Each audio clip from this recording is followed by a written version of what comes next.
Breaking news.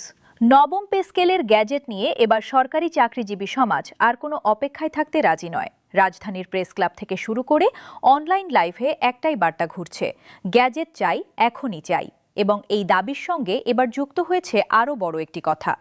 ঘরে বসে শুধু আশা করে কিছু পাওয়া যাবে না, দাবিকে ছড়িয়ে দিতে হবে, শেয়ার করতে হবে, সবাইকে একসাথে আওয়াজ তুলতে হবে। না হলে যারা সিদ্ধান্ত দেয় তারা সহজেই বিষয়টা পাশ কাটিয়ে যাবে।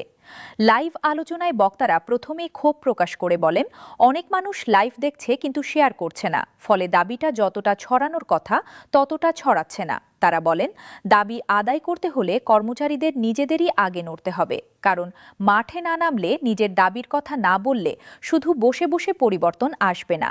এরপর বক্তব্যে উঠে আসে বৈষম্যের প্রসঙ্গ। বক্তারা বলেন, এই রাষ্ট্রে বৈষম্য শুধু একটি শব্দ না, এটা তাদের জীবনের প্রতিদিনের অভিজ্ঞতা। অফিসে গেলে, বাসায় গেলে, শহরে চলাফেরা করলে, পোশাক পরলে, সবখানে তারা বৈষম্যের মুখোমুখি হয়। কেউ খারাপ কাপড় পরলে বলে রুচি খারাপ, আবার কেউ ভালো কাপড় পরলে সন্দেহ করে টাকা কোথায় পেল। অর্থাৎ তারা দুই দিক দিয়েই চাপের মধ্যে থাকে। এই কারণে তারা বলেন, কর্মচারীরা শুধু বেতনের জন্য নয়, সম্মানের জন্যও লড়ছে।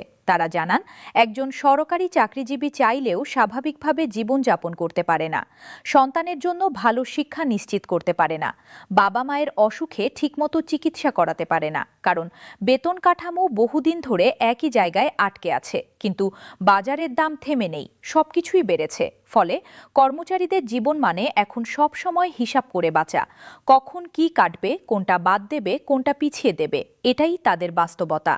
বক্তারা বলেন, দেশের প্রধান উপদেষ্টা যদি সত্যি জনগণের মন জয় করতে চান, তাহলে সবচেয়ে বড় কাজ হবে এই বৈষম্য কমিয়ে দেওয়া। কারণ দেশের কোটি কোটি মানুষের মধ্যে সরকারি চাকরিজীবী পরিবারগুলোও আছে, আর তারা